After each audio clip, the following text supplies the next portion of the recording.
Hello everyone, আসসালামু আলাইকুম। একটি এক্সচেঞ্জ ভিডিওতে আপনাদের সবাইকে স্বাগতম জানাচ্ছি। এই ভাইয়া কিছুদিন আগে আমাদের থেকে স্যামসাং S23 আলট্রা ফোনটা নিয়েছিল। সো উনি কিন্তু এই S23 আলট্রাটা এক্সচেঞ্জ করে X24 আলট্রা নিতে আসছেন। এই ফোনটা মাত্র কিছুদিন আগে আমাদের পেজে পোস্ট করেছিল, তখনই কনফার্ম করা হয়ে গেছে এটা যে ফোনটা আমি নেব, তিনি সময়ের কারণে আসতে পারেননি। সো আমাদের এক্সচেঞ্জের একটা পলিসি আছে, সেটা হচ্ছে আপনি যদি আমাদের কাছ থেকে কোনো ফোন ক্রয় করেন সেক্ষেত্রে 19% লেস দিয়ে 3 মাসের মধ্যে যদি আপনি অন্য ফোন নিতে চান সেক্ষেত্রে কিন্তু নিতে পারবেন। তবে অবশ্যই ফোনের কন্ডিশন এবং সব অ্যাক্সেসরিজগুলো ঠিক রাখতে হবে। এই হচ্ছে আমাদের কন্ডিশন। আমরা কিন্তু একদম ইজিলি আপনার পুরানো যে ফোনটা ইউজ করছেন এই ফোনের একদম ডাটাগুলো সেম টু সেম ভাবে আপনি যেই ফোনটা নেবেন এই ফোনটাতে একদম ক্লোন করে দিয়ে থাকি, যাতে আপনার একটি ডাটাও লস না হয়, সেদিকে আমরা খেয়াল রাখি।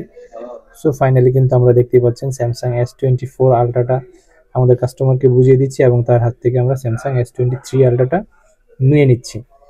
সো সবাইকে ধন্যবাদ ভিডিওটা দেখার জন্য। আমরা কিন্তু একটা গিফটও করি, সেটা হচ্ছে এই খাবারটা গিফট ছিল এবং আরো 1000 টাকা ক্যাশ ডিসকাউন্ট দিয়েছি। সেটা হচ্ছে লাস্ট টাইমে উনি আবদার করলো, যে সেই জন্য আমাদেরকে আবদারটা কিন্তু রাখতে হলো, যেহেতু আমাদের খুবই রেগুলার কাস্টমার।